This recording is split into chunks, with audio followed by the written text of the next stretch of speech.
మంచిదండి. పరిశుద్ధ గ్రంథం నుంచి కీర్తన గ్రంథం 54వ అధ్యాయం 6వ వచనం చదువుకున్నట్లయితే, యెహోవా నీ నామము ఉత్తమము, నేను దానికి కృతజ్ఞతాస్తుతులు చెల్లించుచున్నాను. చాలండి. చూడండి ప్రియమైన సహోదరి సోదరులారి మాటలు మనం శ్రద్ధగా గమనించినట్లయితే ఎవరు చూద్దారండి మాటలు? ఎవరు చూద్దారు? దావీదు మహారాజు తెలియపడుతున్నాడు. ఏమని అన్నాడు? యెహోవా నీ నామము ఉత్తమము అన్నాడు. చూడండి, దేవుని నామం ఏంటంట? ఉత్తమమైన. ఉత్తమం అంటే ఏంటండి? మంచిది, విలువైన. ఎందుకని చూడండి, ఆయన నామం ఉత్తమైందంట. నేను దానికి కృతజ్ఞతాస్తుతులు చెల్లించుచున్నాను అన్నాడు. చూడండి, దావీదు ఎవరు అసలు? దావీదు ఎవరండి? దావీదు ఇశ్రాయేలుకి రాజా, మహారాజు. అయితే చూడండి, దావీదు రాజు ఉన్న వ్యక్తి ఎవరిని కృతజ్ఞతాస్తుతులు చెల్లించాలనుకున్నాడు? ఎవరికండి? యెహోవాకి కృతజ్ఞతాస్తుతులు చెల్లించాలి. కాబట్టి ప్రియమైన సహోదరి సోదరులారా, ఈ లోకంలో ప్రతి మనుషుడు ఏం చేయాలన్నా దేవుణ్ణి ఏం చేయాలి? ఆయనకి కృతజ్ఞతాస్తుతులు చెల్లించాలి. ఎందుకని చెప్పండి? ఎందుకు చెప్పండి? మనం ఇలా ఉన్నామంటే దానికి కారణం ఎవరండి? దేవుడు. మనం బ్రతికి ఉన్నామంటే కారణం దేవుడే. ఏ శ్రమలు లేకుండా ఉన్నామంటే కారణం దేవుడే. చూడండి, ఈ నిమిషం వరకు ఎటువంటి ప్రమాదం కానీ, ఎటువంటి వ్యాధి కానీ, ఎటువంటి తెగులు కానీ లేకుండా రక్షించబడుతున్నామంటే దానికి కారణం ఎవరు? దేవుడే. చూడండి, పోయిన సంవత్సరం నుంచి ఈ సంవత్సరం వరకు ఇలా బ్రతికున్నామంటే కారణం ఏంటండి? చూడండి, కరోనా వచ్చిందండి. కరోనా సమయంలో ఎంతో మంది చనిపోయారు. ధనవంతులని లేదు, జ్ఞానం కలిగిన వారని లేదు, అధికారులని లేదు, యవనస్తులని లేదు, చిన్న బిడ్డలని లేదు. ఆ కరోనా మరణాలకి ఎంతో మంది ఏమైపోయారట? బలైపోయారు. మరి చూడండి, అలాంటి స్థితిలో కూడా మనం రక్షించాలంటే మనం ఏం చేయాలి? ఆయనకి ఏం చేయాలి చెప్పండి? కృతజ్ఞతాస్తుతులు చెల్లించాలి. అలాగే చూడండి, దావీదు కూడా అంట దేవుడి యొక్క విధానంలో చూడండి, ఆయన అంట ఏం చేశాడంట? దేవుడి నామముని తెలుసుకున్నాడు. ఎలా తెలుసుకున్నాడు? దేవుడు చూడండి, యెహోవా ఆయన చేసిన మేలు బట్టి, చూడండి ఆయన చేసినటువంటి అద్భుతాన్ని బట్టి, ఆయన దావీదును రక్షించిన విధానాన్ని బట్టి, చూడండి ఆయన నామము ఉత్తమైనదని దేవుడిని గణపరిచాడండి. దావీదు గణపరిచాడా? గణపరిచాడండి. గణపరిచాడు. ప్రియమైన సహోదరి సహోదరులారా, గణపరచడమే కాకుండా ఏమన్నాడు? నేను దానికి కృతజ్ఞతాస్తుతులు చెల్లించుచున్నాను. ఏమన్నా చెప్పండి? ఎందుకని? దావీదు ఎందుకు కృతజ్ఞతాస్తుతులు చెల్లిస్తున్నాడు తెలుసండి మీకు? తెలుసండి? చూడండి, ఒక దినానంట సౌలు దేవునికి వ్యతిరేకంగా జీవించాడు. ఎలా జీవించాడు? సౌలు దేవునికి వ్యతిరేకంగా జీవించినప్పుడు చూడండి, దేవుడు ఇశ్రాయేలీయులకి ఒక రాజుని ఏం చేయాలనుకున్నాడు? ఏర్పరచాలనుకున్నాడు. దేవుడు ఇశ్రాయేలుకి ఒక రాజుని ఏర్పరచాలనుకున్నప్పుడు దేవుడు ఎవరిని పిలిచాడంట? సమూయేలుని పిలిచాడంట. సమూయేలుని పిలిచి అన్నాడు, సమూయేలు, ఇదిగో నేను ఇశ్రాయేలుకి ఒక రాజుని ఏర్పరచాలనుకున్నాను. కాబట్టి ఇదిగో ఆ రాజుని సిద్ధపరచాలంటే నువ్వు ఏం చేయమన్నాడండి? యెషయా అని ఒక వ్యక్తి ఉన్నాడు. ఆ యెషయి కుమారులు ఉన్నారు. ఆ కుమారులు ఒక వ్యక్తిని నేను ఏర్పరచుకున్నాను, కాబట్టి ఆ వ్యక్తిని అభిషేకించు అని చెప్పాడండి దేవుడు. అభిషేకించండి. సమూయేలు అన్నాడయ్యా, సౌలు క్రూరుడయ్యా, నేను సౌలు బ్రతికుండగానే ఇంకో వ్యక్తిని రాజు అభిషేకించడానికి పోతే సౌలు నన్ను చంపేస్తాడయ్యా, మరి నన్ను ఏం చేయమంటావు అన్నప్పుడు ఒక పెయ్యి తీసుకొని ఆ పట్టణంలోకి వెళ్ళిన తర్వాత ఆ పెయ్యిని ఏం చేయమన్నాడండి, బలిగా అర్పిస్తున్నానని, బలిగా వదిస్తున్నానని చెప్పి దాన్ని తీసుకెళ్ళు అని చెప్తే ఆ మాట ప్రకారం చూడండి బలు పశువుని తీసుకొని పోయాడు. ఎవరు? సమూయేలు. తీసుకొని వెళ్ళిన తర్వాత యెషయా దగ్గరికి వెళ్ళాడు. యెషయా దగ్గరికి వెళ్ళి యెషయా అన్నాడయ్యా, దేవుడు నీ కుమారులు ఒక కుమారుని అభిషేకించాలనుకున్నాడు, కాబట్టి నువ్వును నీ కుమారులు ఏమవుమన్నానండి, శుద్ధి చేసుకొని బలి అర్పించానండి. యెషయా చూడండి తనకున్న కుమారులు తీసుకొచ్చి వారిని శుద్ధి చేసి బలి అర్పించి చూడండి సమూయేలు ఎదుట నిలబెట్టాడంట. సమూయేలు ఎదుట నిలబెట్టగానే సమూయేలుకి మొదటి వాడైనటువంటి ఎలియాబును చూశాడండి సమూయేలు. ఎలియాబు ఎలాగున్నాడంట? ఎలాగున్నాడండి? కండలు తిరిగిన వాడి ఉన్నాడు, ఆజాను బాహుడు ఉన్నాడు, ఎత్తు కలిగిన వాడిగా చూస్తానికి చూడండి బలాఢ్యుడు ఉన్నాడు.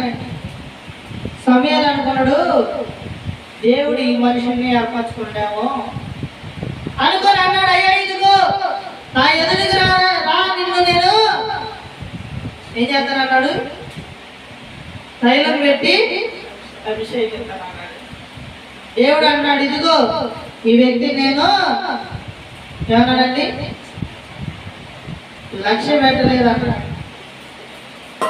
చూడండి తర్వాత తన రెండో కుమారుడైనటువంటి అభినాదాబుని పిలిచాడండి. ఎవరు పిలిచాడు?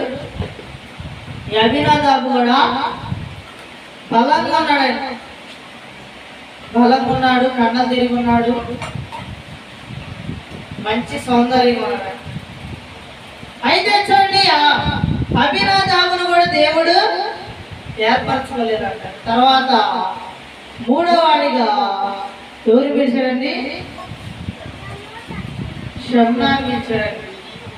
షమ్మాని పిలిస్తే చూడండి దేవుడు అన్నాడు, ఇదిగో నేను పై రూపాన్ని లక్ష్య పెట్టేవాడిని కాదు. ఏంటండి, మనుషులు పై రూపాన్ని లక్ష్య పెడతారు కానీ నేను హృదయాల్ని లక్ష్య పెడతానని 7 కుమారులు పిలిచాడండి. యెషయా ఎంతమందిని పిలిచాడు? 7 కుమారులు పిలిచాడు. కానీ యెషయాకి ఎంతమంది కుమారులు? ఎంతమంది కుమారులు అండి యెషయాకి? 8 మంది కుమారులు ఉంటే 8 మందిలో 7 కుమారులు పిలిచాడండి. 8 వాడిని పిలిచాడండి. చూడండి, మరి తండ్రి 8వ వాడిని పిలవలేదంటే అతనికి ఇంట్లో ఎలాంటి విలువ ఉంది? తండ్రి అతని కుమారుని గెలుచుకున్నాడా? లెక్క కట్టుకున్నాడండి. చూడండి, మరి ఇదిగో యెహోవా అభిషేకించాడంటే ఇదిగో తనకున్న 8 మంది కుమారులు పిలవాలిగా. మరి ఎంతమందిని పిలిచాడు? 7 పిలిచాడు, కానీ ఒకరిని పిలవలేదంటే తండ్రి ఆ దావీదుని పిలవలేదు.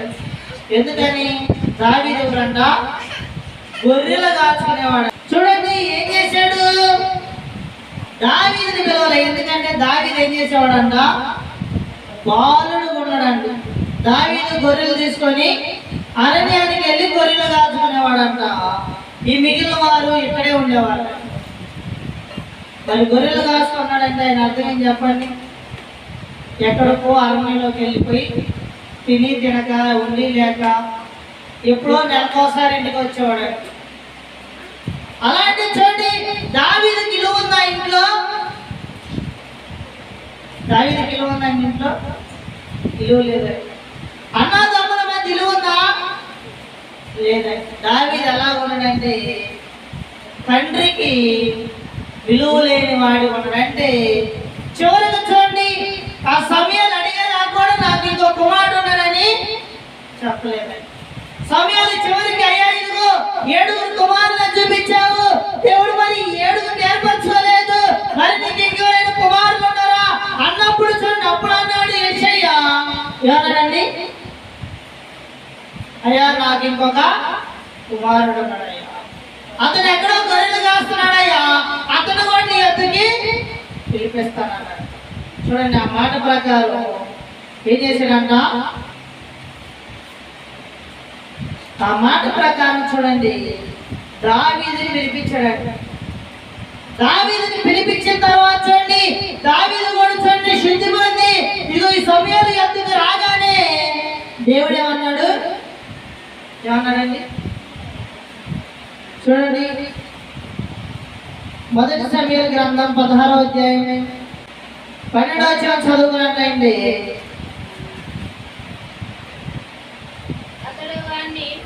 అతడు వాడిని పిలువనంపించి లోపలికి తోడుకొని వచ్చాడు. అతని ఎర్రని వాడను చక్కని నేత్రము గలవాడు, చూచుటకు సుందరములైన వాడైండెను. అతడు రాగానే నేను కోరుకున్నవాడు ఇతడే, నీవు లేచి వారిని అభిషేకించమని యెహోవా సెలవీయగా సమయాలు తైలపు కొమ్మును తీసి వారి సహోదరులకు వారికి అభిషేకం చేశాను. నాటి నుంచి యెహోవా ఆత్మ దావీదు మీదకి బలముగా వచ్చెను. ఏం చేశాడండి దేవుడు ఏమన్నాడు, యెహోవా నేను ఏర్పరచుకున్నవాడు ఎవరన్నా ఇతడే, ఏమన్నాడండి నేను కోరుకున్నవాడు ఇతడే అని తన అన్నల ఎదుట దావీదుని ఏం చేశాడండి తైలము పెట్టి అభిషేకించుకున్నాడు. చూడండి తల్లిదండ్రులు వెలివేశాడు, సహోదరులు వెలివేశారు. చూడండి ఇదిగో నాకు కుమారుడు ఉన్నాడనేటువంటి జ్ఞాపకం వాడు తండ్రికి లేడని. అలాంటి వ్యక్తిని దేవుడు ఏం చేశాడంట, ఇశ్రాయేలుకి రాజుగా నియమించాడు.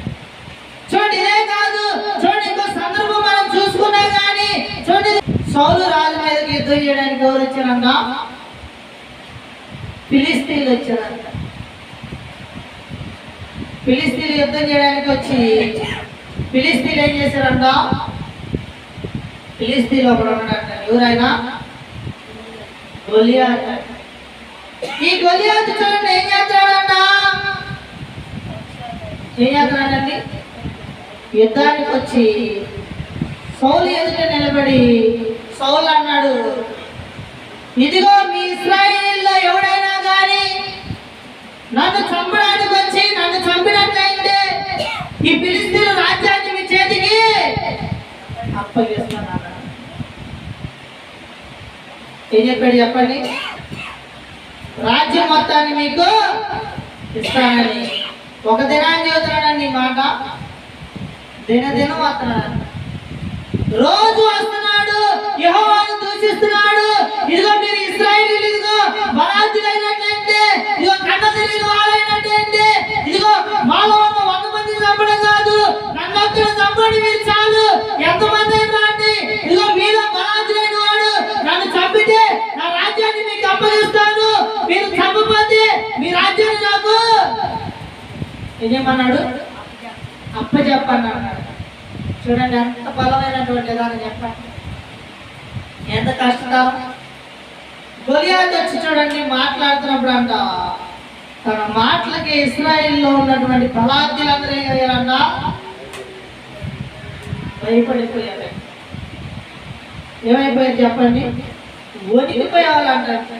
గొలియాతు వచ్చి మాట్లాడుతుంటే తన ముఖం చూసి తన మాటలు చూసి వణికిపోయేవాళ్ళ, భయభీతులయ్యాడు. చూడండి అక్కడి నుంచి చూడండి పారిపోయేవాళ్ళ. ఎవరు మళ్ళీ వీళ్ళంతా? సైనికులు, అధికారులు. ఒక్కడు ఎవరండి? గొలియాతు. ఈ గొలియాతును చూసి ఏం చేసేవాళ్ళంట? రాజు సైతం వణికిపోయారంట. ఏం చేయాలో తెలియదు, ఇంకా ఎలా ఉండాలో తెలియదండి. అయితే చూడండి ఏం జరిగింది అక్కడ. ఒక దినానంట యెషయా చూడండి దావీదుని పిలిచి, అయ్యా మీ అన్నలు ఫిలిస్తీన్తో యుద్ధం చేస్తున్నారు, యుద్ధానికి వెళ్ళారు, ఆ వెళ్ళిన చోట మీ అన్నలకి 10 రొట్టెలు అయ్యా, అక్కడ ఉన్న అధికారులకి 10 జొన్న ముక్కలు అని చెప్పి, మీ అన్నలు అసలు బతుకున్నారో లేదో పరామర్శించి రాయని చెప్పి దావీదుని పంపించారు. దావీదుని పంపిస్తే చూడండి, దావీదు యుద్ధం చేసేటువంటి ప్రాంతానికి వచ్చి అక్కడ నిలబడి చూడండి, అక్కడ ఉన్న మనుషులను చూసి ఇదిగో ఏందన్నా ఏందని పరామర్శించి ఏం చేస్తున్నాడండి? పరామర్శిస్తున్నటువంటి సందర్భంలో అంట దావీదు ఆ స్థలంలో ఉన్నప్పుడు కూడా గొలియాతు వచ్చాడు. గొలియాతు రావడమే కాకుండా యెహోవా పేరిట దూషణ చేస్తున్నాడు. మీ దేవుడు ఐగుప్తు నుంచి మిమ్మల్ని విడిపించాడంట, ఎన్నో రాజ్యాలు మీకు అప్పగించాడంట కదా, మరి అలాంటిది మీరు ఎంతో మందితో యుద్ధం చేసి ఎంతో మంది బలాత్తుని చంపారు కదా, మరి నన్ను చంపలేకపోతున్నారేంది? మీ దేవుడు ఏమన్నా శక్తి లేని వాడా? మీ దేవుడు ఎందుకు పనికిరాని వాడా? మీ దేవుడికి బలం లేదా? మీకు శక్తి లేదా అని దూషిస్తుంటే ఆ మాటలకు దావీదుకి ఏం కలిగిందండి? ఏమైందండి? దావీదుకి కోపం వచ్చింది. ప్రియమైన సహోదరి, ఏంది సున్నతి లేని వ్యక్తి మమ్మల్ని దూషించడమే కాకుండా మా దేవుణ్ణి దూషిస్తున్నాడు. అసలు ఆ దేవుడు ఎవరు అనుకున్నాడు? ఈ సున్నతి లేని వ్యక్తి నేను ఒక్క వేడితో నరికేస్తాను. చూడండి, అప్పుడు దాకా ఆ ఇశ్రాయేల్లో ఒక్కడు కూడా ఉన్నటువంటి గొలియాతుకి ఎదురుపోయేవాడు లేడండి. రాజు ప్రకటన చేశాడు ఏమనండి, ఆ గొలియాతుని ఎవడైతే చంపుతాడో ఆ చంపిన వాడికి నా రాజ్యంలో సగాన్ని ఇస్తాను, అలాగే నా కుమార్తెనిచ్చి వివాహం చేస్తాను. చూడండి, అలా చెప్పిన ప్రకటన ఆ మనుషులు వచ్చి దావీదు ఎప్పుడైతే గొలియాతుని చంపుతానన్నాడయ్యా, రాజులా ప్రకటన చేశాడయ్యా, నువ్వు నిజంగా చంపుతావా అని అంటే, ఆ సున్నతి లేనివాడికి మనం భయపడేదేంది, అతన్ని నేను చంపుతానన్నాడు. అంటే చూడండి ఆ మాట, చూడండి క్రమక్రమంగా ఆ ప్రజల్లోకి వెళ్ళిపోయి ఆ ప్రజలందరూ ఆ మాట విని సౌలు దగ్గరికి వెళ్ళిపోయిందండి ఆ మాట. సౌలు చూడండి దావీదుని పిలిపించి, అయ్యా నువ్వు బాలుడివి, అతనేమో బాల్య వయసు నుంచే యుద్ధ ప్రావీణ్యత కలిగిన వాడు, అతను 100 మందిని ఒకసారి చంపగలడు, మరి అంత బలం కలిగినటువంటి వ్యక్తిని నువ్వు పోరాడికి గెలవగలవా అని అడిగితే దావీదు ఏమన్నాడండి? చూడండి, 1 సమూయేలు గ్రంథం 17వ అధ్యాయం 34వ వచనం చదువుతున్నట్లయింది. అందుకు దావీదు సౌలుతో ఇట్లా, నేను నీ దాసుడైన నేను నా తండ్రి యొక్క గొర్రెలను కాయచుండగా సింహములు ఎలుగుబంటి వచ్చి మంద నుండి ఒక గొర్రె పిల్లని ఎత్తుకొని పోవచుండగా నేను దాన్ని తరిమి చంపి దాని నోటి నుండి ఆ గొర్రెను విడిపించి తిని, అది నా మీదకి రాగా దాని గడ్డం పట్టుకొని దాన్ని కొట్టి చంపి తిని. ఏమని చెబుతున్నాడండి?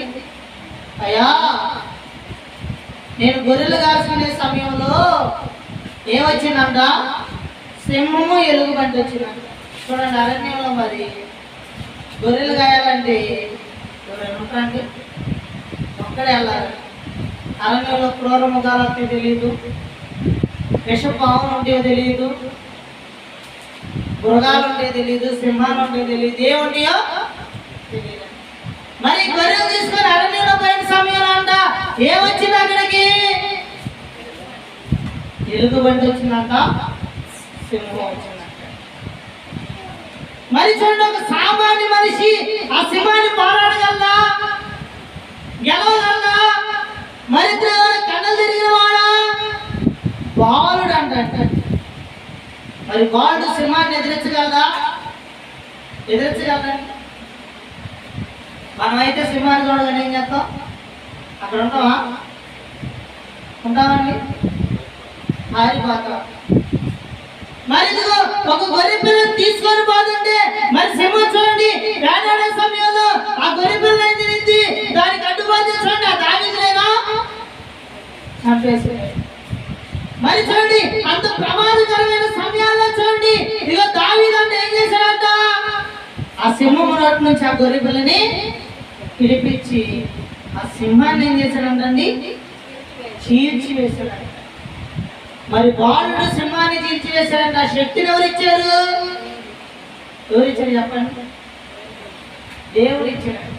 మరి చూడండి, అలాంటి ప్రమాదకరమైన సమయంలో చూడండి, ఇదిగో తల్లిదండ్రులు విడిచిపెట్టిన సమయంలో చూడండి, ఇదిగో అతను చూడండి ఎన్నికైన సమయంలో దేవుడు అతన్ని ఒక ఉన్నతమైన స్థితికి తీసుకొచ్చాడు.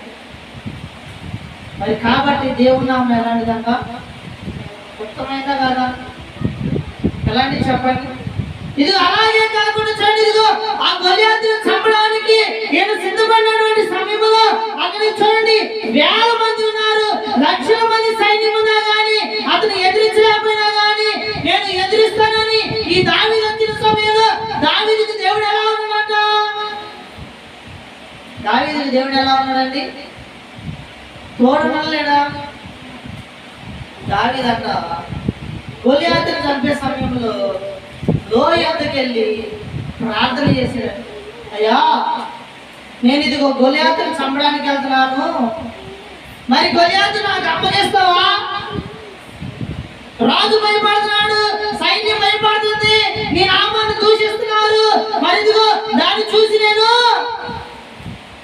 వారలేకపోతున్నానయ్యా. నేను ఇదిగో సున్నతి లేనివాడు ఇదిగో అవమానిస్తుంటే నాకు బాధ ఉందయ్యా, మరి ఆ వ్యక్తి నుంచి నాకు జయాన్ని ఇస్తావా అని చెప్పి ప్రార్థన చేసి 5 నున్నలు రాళ్ళు తీసుకుంటాడు. 5 నున్నలు రాళ్ళు తీసుకొని చూడండి గొలియాతు మీదకి వెళ్తే గొలియాతు అన్నాడు, నేనేమన్నా ముక్కను అనుకున్నావా? నా మీదకి కర్ర తీసుకొని వచ్చావు, నువ్వు నన్ను చంపుతావా? ఎందుకని చెప్పండి? గొలియాతు అంట పెద్ద కత్తి ఉందంట, కత్తి ఒకడు మూసేవాడు. కవచాలు ఉండి చూడండి, గొలియాతును చంపాలంటే కత్తితో చంపలేరండి, ఒంటి నిండా ఏమండి కవచాలు. మరి అట్లాంటి వాడిని చంపాలంటే నేనేం తీసుకెళ్ళాలి? సౌలు అన్నాడయ్యా, అతను చంపాలంటే నీ వల్ల కాదు కాబట్టి నేను వేసుకునే కవచాలు తీసుకొని నువ్వు తొడుక్కొని అతని మీదకి యుద్ధానికి ఇవ్వమంటే దావీదు ఆ కవచాలు వేసుకుంటే ఆ కవచాలు తనకి వీలు కొనియండి. దావీదేమో చూడండి చిన్నవాడు, సౌలేమో 7 అడుగులు ఎత్తున్నాడు. సౌలు కూడా ఆది అనుభవాడు. మరి సౌలు ఆది అనుభవాడైనప్పుడు అతని వస్త్రాలు కానీ అతను కూడా యుద్ధ కవచాలు కానీ తనకి సరిపోతాయా? దావీదుకి సరిపోవు, వాడుకు లేదు. ఆ కవచాలు వేసుకుంటే కత్తి కదలలేదు, ఒళ్ళు కదలలేదు, లూజుకు లూజు మంది. కాబట్టి అయ్యా నాకు వద్దని చెప్పి చూడండి ఆ రాళ్ళు తీసుకొని చూడండి, ఇదిగో అక్కడ ఉన్న ఒడిసలు తీసుకొని చూడండి ఏం చేశాడండి దావీదు? ఏం చేశాడండి? కర్ర ఒకటి తీసుకొని గొలియాతు మీదకి పోతే గొలియాతు అన్నాడు, నిన్ను నేను చంపి ఆకాశ పక్షులకి భూ జంతువులకి ఆహారం చేస్తానన్నాడంట. దావీదు అన్నాడు, అయ్యా నువ్వు నా దేవుని దూషించావు, నన్ను చంపుతానన్నావు, నన్ను ఏం చేస్తాడండి? భయపడుతున్నాడా? చూడండి ఎలాంటి శ్రమ వచ్చింది చెప్పండి. ఇశ్రాయేలు ఎవరు ఎదిరించడానికి పోలేదు, దావీదు ఒక్కడే ఎదిరించడానికి పోయాడండి. చెప్పండి, ఆయన దేని మీద పోయాడు? దావీదు మరణం మీదకు పోయాడండి. దావీదుకి మరణం అంటే భయం ఉందా? ఎందుకు లేదు? ఆ మరణించబడి దేవుడు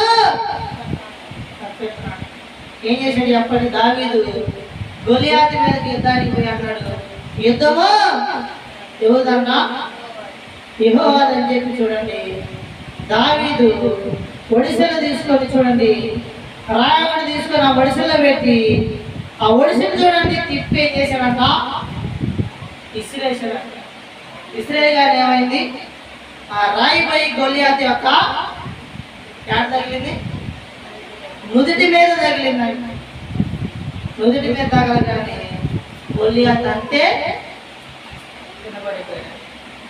చూడండి, నుదుటి మీద తగిలితే ఎవరైనా అన్కాన్షియస్ అవుతారు. ఏమవుతారండి?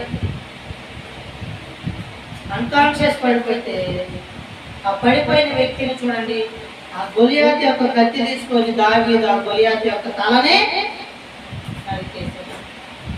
చూడండి ఎలాంటి శ్రమ నుంచి దేవుడు ఇప్పించాడు. ఎవరు అలా కాలేదు. ఎవరు బాగాలన్నా కానీ గొలియాతుని ఎదిరించడానికి వణికిపోయారు ప్రియమైన సహోదరి సోదరులు. అలాంటిది దేవుడు ఏం చేశాడు? దావీదు ద్వారా గొలియాతుని చూడండి, చంపిన దగ్గర నుంచి సౌలుకి దావీదు మీద ఏం కలిగింది? విషచూపు కలిగింది. దావీదుకు మనం రాజ్యం ఇవ్వాలా, నా కూతుర్ని ఇవ్వాలా అని చెప్పి ఏం చేయడం మొదలు పెట్టాడు? దావీదుని దగ్గర పెట్టుకొని ఎప్పుడు చంపుదావా అని చూశాడండి సౌలు. ఒక సమయంలో చూడండి ఈటి శ్రేడు చచ్చిపోయాడా? దేవుడు సౌలు నుంచి దావీదుని చంపడానికి ఎన్నోసార్లు ప్రయత్నం చేశాడండి సౌలు. మరి ఎన్నిసార్లు ప్రయత్నం చేసినా అన్నిసార్లు దేవుడు ఏం చేశాడు? దావీదుని రక్షించాడండి. ఒక దినాన్ని చూడండి, దావీదుని చంపడానికి సౌలు తన సైన్యాన్ని వేసుకొని వెళ్ళిపోయాడు. వెళ్ళిపోయి దావీదు కోసం ఒక ప్రాంతంలో ఉంటే ఆ ప్రాంతంలో చూడండి దేవుడు సౌలు దగ్గర ఉన్నటువంటి అధికారులకి ఏం కలుగు చేశాడంట? మత్తు కలుగు చేశాడు. మత్తు కలుగు చేసినప్పుడు దావీదు యొక్క సైన్యంలో ఉన్నటువంటి అభిషేక్ వీళ్ళందరూ కలిసి దావీదు అభిషేక్ ఇద్దరు కలిసి ఆడగలేరు. సౌలు మత్తుగా కొనుక్కొని ఉంటే ఆ కొనుక్కున్నోడి దగ్గరికి వెళ్ళారు. వెళ్తే దావీదు అన్నాడు, సౌలు చూసావు ఎంత చక్కగా నిద్రపోతున్నాడు అంటే. ఈ అభిషేక్ అన్నాడు, రాజా నువ్వు ఆ కాకిని ఇచ్చావనుకో ఈ సౌలు విషయంలో మనం పరిగెత్తాలా? నువ్వు వణుకుతా తిరగాలా? నేను చంపుతానని భయం ఉండాలా? నువ్వు ఆ కాకిని ఇస్తే నేను ఇప్పుడు ఆ సౌలుని చంపుతానంటే సౌలు అన్నాడు, సౌలు చంపుతానంటే దావీదు అన్నాడు, అయ్యా అభిషేకం పొందిన వ్యక్తిని మనం చంపకూడదని చెప్పి ఆ దావీదు తల పక్కన ఉన్నటువంటి ఈట ఆ దావీదు యొక్క నీలగుడ్డి తీసుకొని దావీదు వస్త్రాన్ని కొద్ది కత్తిరించుకొని ఏం చేశాడండి? క్షమించండి, సౌలు యొక్క వస్త్రాన్ని కత్తిరించుకొని ఏం చేశాడు? దావీదు సౌలు కొనుక్కున్నటువంటి ఆ పట్టణాన్ని ప్రాంతాన్ని విడిచిపెట్టి కొంత దూరం వెళ్ళి అప్పుడు చూడండి సౌలుకి రక్షకుడు ఉన్నటువంటి అబ్నేరు పిలుస్తున్నాడు. ఓ అబ్నేరు, నువ్వు నీ రాజును రక్షించుకున్నావా? నువ్వు సైన్యంలో ఒక అధిపతి ఉండి సౌలుని రక్షించావా? సౌలు దగ్గరికి వచ్చి ఎవరైనా చంపితే నువ్వేం చేస్తావు? సౌలుతో పాటు నువ్వు కూడా సామర్లా నిద్రపోతున్నావు అని అంటే అబ్నేరు అన్నాడు, ఎవరు వచ్చారు? ఎవరు చంపుతారు? నేను బాగానే ఉన్నానుగా అనగానే అప్పుడు దావీదు ఏం చేశాడండి? సరే మరి నీ రాజు అయినటువంటి సౌలు యొద్ద ఏటేది?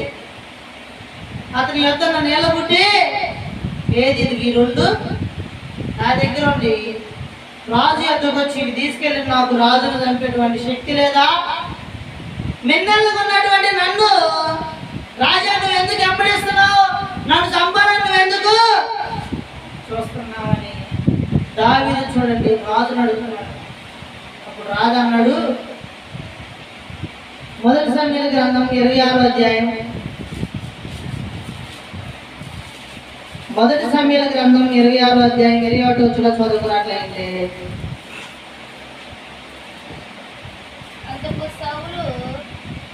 అందుకు సౌలు నేను పాపము చేసి తిని ఈ దినమున నా ప్రాణము నీ దృష్టికి ప్రియముగా ఉన్న దాన్ని బట్టి నేనిక కీడు చేయను.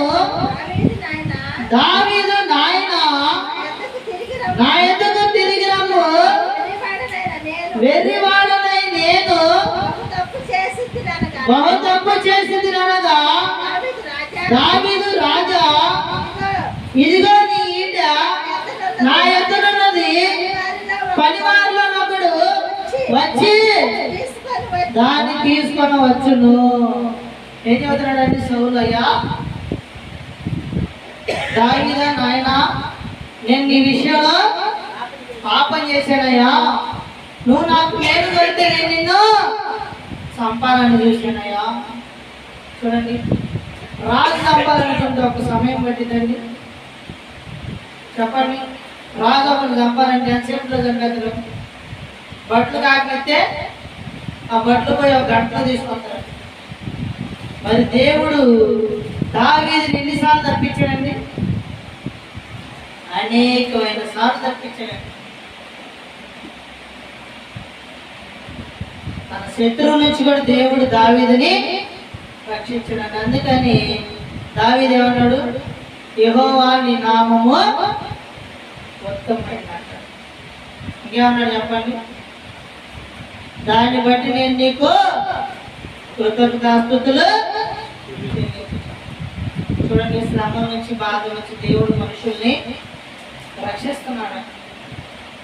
మరి చూడండి, 70 సంవత్సరాలైన మనం బ్రతికున్నామంటే కారణం ఏంటి? ఆయన ఇచ్చిన కృప. చూడండి, ఎన్ని అప్పుల ఆర్థిక ఇబ్బందులు ఉన్నా కానీ మనకి ఇదిగో టయానికి ఇదిగో ఆహారం వస్తుందంటే ఎందుకు బట్టి? ఎందుకండి? ఆయన మనల్ని అలా పోషిస్తున్నాడు. చూడండి, ఇదిగో ఎన్నో ప్రమాదాలు జరిగి రోడ్డు మీద చూడండి ఎంతో మంది మరణిస్తున్నా కానీ ఆ ప్రమాదం లేకుండా క్షేమంగా ఇదిగో మన ఇంటికి వస్తామంటే కారణం ఏంది? ఆయన దూతలు బట్టి మనల్ని ఏం చేస్తున్నాడంట? ఆపాడుతున్నాడు. చూడండి, ఇదిగో ఎన్నో వ్యాధులు వచ్చి ఎన్నో తెగులు వచ్చి చూడండి లక్షల మంది చనిపోతున్నా కానీ ఇదిగో నీకే విధమైనటువంటి వ్యాధి లేకుండా మంచి ఆరోగ్యాన్ని ఇస్తున్నాడంటే కారణం ఏంటండి? దేవుడు మన మీద చూపిస్తున్నటువంటి ప్రేమ. మరి దేవుడు ఇలా మనల్ని రక్షిస్తుంటే చూడండి, దావీదులాగా మనం కృతజ్ఞతలు చెల్లిస్తున్నావా? దావీదు చూడండి, అన్నలు వెలివేసిన తండ్రి వెలివేసిన దేవుడు అభిషేకించాడు. గొలియాతు లాంటి చూడండి ఇదిగో ఎంతో బలమైన వాడి నుంచి రక్షించాడు. రాజు చేతిలో మరణించకుండా దావీదుని ఎన్నోసార్లు దేవుడు కాపాడాడు. కాబట్టి ఆయన నామం ఎంతో ఉత్తమమైన. అందుకని దావీదు ఆయనకి కృతజ్ఞతాస్తుతులు. మరి మనం జంతువులను చెల్లిస్తున్నామండి. అయ్యా, ఉదయం నుంచి ఇప్పటి వరకు నన్ను కాచి కాపాడాలి. ఉదయం నుంచి ఇదిగో ప్రతి శ్రమ నుంచి నన్ను నిలిపించావయ్యా. ఇదిగో ఇదిగో నాకు ఆహారాన్ని ఇచ్చావయ్యా. ఇదిగో నా బిడ్డలు రక్షిస్తున్నావయ్యా. అయ్యా, ఇదిగో ఉద్యోగం ఇదిగో నన్ను పోషిస్తున్నావయ్యా. కాబట్టి నీకు కృతజ్ఞతలు చెల్లిస్తామండి.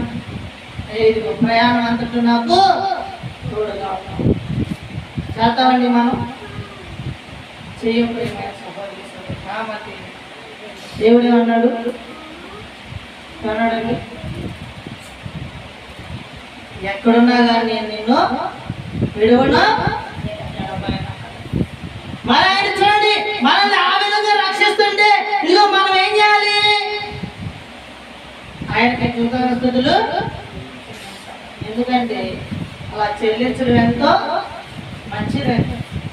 కాబట్టి ఎప్పటికైనా దేవుడు నిన్ను రక్షిస్తున్నాడు కాబట్టి, నీకు పాపం నుంచి విడిపిస్తున్నాడు కాబట్టి, అనేకమైన శ్రమ నుంచి బాధల నుంచి తప్పిస్తున్నాడు కాబట్టి ఆయనకి కృతజ్ఞత కలిగి జీవించాలని, ఆయన సన్నిధిలో యథార్థంగా బ్రతకాలని మనసారా కోరుకుంటూ ఈ చిన్న మాటలు దేవుడు తన వెనుకల్లో జ్ఞాపకం చేసుకుంటున్నాడు. ప్రతి ఒక్కరికి వందనాలండి.